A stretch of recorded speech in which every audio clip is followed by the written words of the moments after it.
Hello students, आज हम सब पढ़ेंगे क्लास 7 का चैप्टर 2 जिसका नाम है हमारा भोजन। जैसे कि आप ऑलरेडी क्लास 6 में भी बहुत कुछ पढ़ चुके हैं भोजन के बारे में, ये हमारे लिए क्यों ज़रूरी है।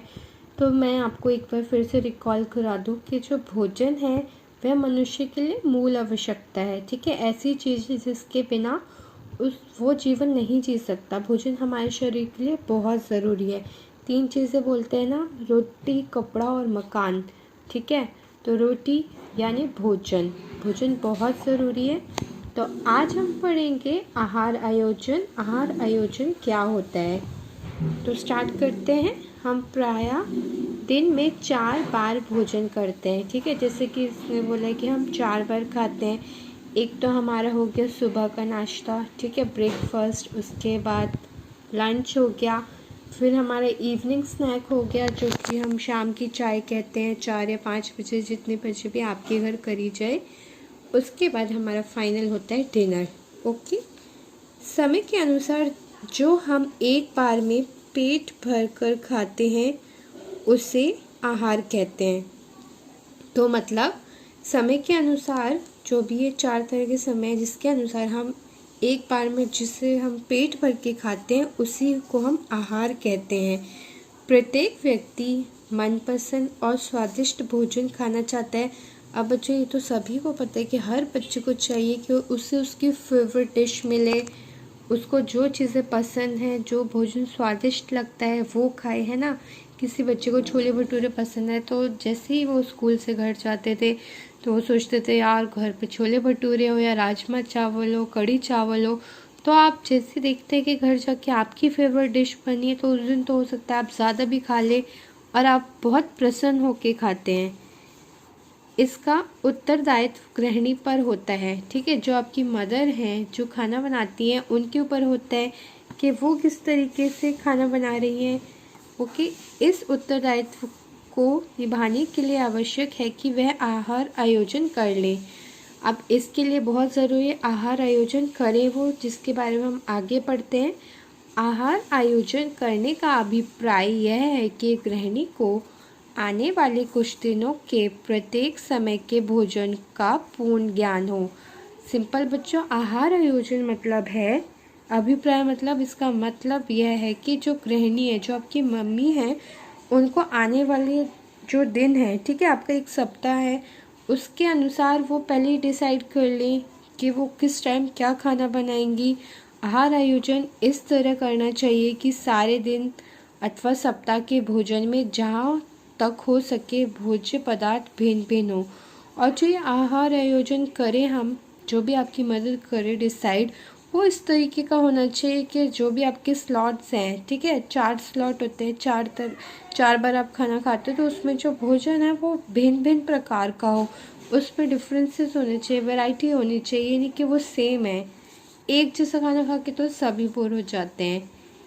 एक समय पर एक सप्ताह से अधिक समय के लिए आहार आयोजन नहीं करना चाहिए, क्योंकि समय समय पर वस्तुओं की कीमत बदलती रहती है और प्रत्येक मौसम में एक जैसी वस्तुएं नहीं मिलती हैं। अब आप आहार आयोजन का सोच रहे हो तो आप ऐसा कर सकते हो कि आप सिर्फ 1 वीक का आहार आयोजन कर लो, उससे ज़्यादा नहीं करो, क्योंकि टाइम टाइम पे चीज़ें बदलती रहती हैं। ठीक है, और मौसम के अनुसार सारी चीज़ें नहीं मिलती। आपने सोच लिया कि यार अगले हफ्ते तो पालक बनाएंगे, अब सोचो अगर वो सीज़न में नहीं है तो आप वो बना ही नहीं सकते। तो आप जो आहार आयोजन करो वो भी आपको माइंड में रखना चाहिए कि कौन सा सीज़न है, कौन सी चीज़ें, कौन सी सब्जियां इस टाइम अवेलेबल होंगी, तो आप इजीली उसको फॉलो अप कर सको। तो बच्चों, जैसे कि इसमें आहार आयोजन बताया गया है, आपके स्कूल्स में भी यही होता है कि जो भी आपको मिड डे मील मिलता है उसके लिए पहले से ही डिसाइडेड होता है कि मंडे को क्या मिलेगा, ट्यूसडे को क्या डिश होगी आपके लिए, वेडनेसडे को क्या होगी। तो इसीलिए आप लोगों को भी पहले से प्रिपेयर रहता है कि यार जैसे जिस दिन पूरी सब्ज़ी मिलता है आप लोग बहुत एक्साइटेड हो जाते हो, आपको बहुत टेस्टी लगता है वो। और ज़्यादा से ज़्यादा बच्चे, मैंने देखा उस दिन मिड डे मील ज़्यादा बच्चे लेते हैं इवन। और जिस दिन दलिया होता है, खिचड़ी होती है, उस दिन इतना नहीं होता, पर पूरी सब्ज़ी का क्रेज़ बहुत ज़्यादा है। ठीक है, तो इस टॉपिक में हमने सिर्फ इतना ही पढ़ा है कि आहार आयोजन क्या होता है। आहार आयोजन का मतलब है कि जो गृहिणी है, जो मम्मा है आपके घर में, जो आपके घर में खाना बनाएंगे, ठीक है, तो उनको क्या करना चाहिए, उनको आने वाले कुछ दिनों के समय के अनुसार पता होना चाहिए कि उन्हें किस टाइम क्या खाना बनाना है। तो उनको आहार आयोजन करना चाहिए कि हम ये एक सप्ताह है, इस सप्ताह में इस टाइम हम ये वाली डिशेस बनाएंगे, ठीक है। अब हम आगे पढ़ते हैं ये ज़रूरी क्यों है। अब हम पढ़ेंगे आहार आयोजन का महत्व, मतलब ये आहार आयोजन हम क्यों करें, इससे हमें क्या फ़ायदा होगा। तो आइए जानते हैं। आहार आयोजन इसलिए किया जाता है कि गृहिणी घर के सब सदस्यों को संतुष्ट कर सके और उनकी आवश्यकता अनुसार उन्हें उपयुक्त भोजन प्रदान कर सके, ठीक है। हम आहार आयोजन इसलिए करते हैं, जो भी गृहिणी है घर में, वो क्या है, सभी सदस्य को संतुष्ट कर सके। अब जैसे उसने पहले डिसाइड कर लिया है कि ब्रेकफास्ट में, ठीक है, हमें क्या क्या डिशेस बनानी है। अगर पोहा बना रहे हैं, उपमा बना रहे हैं, इडली बना रहे हैं, तो अगर उसको पता है कि छोटे बच्चे को मेरे इडली बहुत पसंद है, ठीक है, और हस्बैंड को अगर उपमा बहुत पसंद है, और अगर उनके इन-लॉज हैं तो उनको कोई डिश पसंद है, उसने पहले डिसाइड कर लिया कि वो ये डिश बनाएंगे आज, तो इससे क्या है, सभी लोग संतुष्ट हो जाएंगे, सभी खुश हो जाएंगे और उनकी आवश्यकता के अनुसार भी उनको भोजन मिल जाएगा, ठीक है। जिसको जैसे भोजन की ज़रूरत है एज के अकॉर्डिंग, है ना, जैसे कि ज़्यादा एज हो जाती है तो स्पाइसी खाना नहीं लेते, ज़्यादा तला भुना नहीं लेते हैं, नॉर्मल खाना खाते हैं ताकि डाइजेशन में प्रॉब्लम ना हो। और जो छोटे बच्चे होते हैं उनको बहुत ही टेस्टी खाना चाहिए होता है, तो इस हिसाब से। फिर है आहार आयोजन से समय की बचत होती है, क्योंकि हम शीघ्र नष्ट ना होने वाले खाद्य पदार्थ जैसे आटा, चावल, दालें, मसाले आदि अपनी आवश्यकता अनुसार इकट्ठा खरीद लेते हैं। अब ये आहार आयोजन जब हम करते हैं तो इससे हमें ये भी फ़ायदा होता है कि हम पहले से ही ये सारी चीज़ें जिनकी हमें आवश्यकता मोस्टली पड़ती रहती है, ये हमारे पास पहले से होती हैं अवेलेबल। जैसे आटा हो गया, चावल हो गई, दालें, मसाले, ठीक है। अब क्या है, इसमें टाइम वेस्ट नहीं होगा कि ये नहीं है कि आटा नहीं है तो आप जा रहे हो लेने, ठीक है, बार बार आप मार्केट जा रहे हो, उससे क्या होता है, आपका टाइम वेस्ट होता है।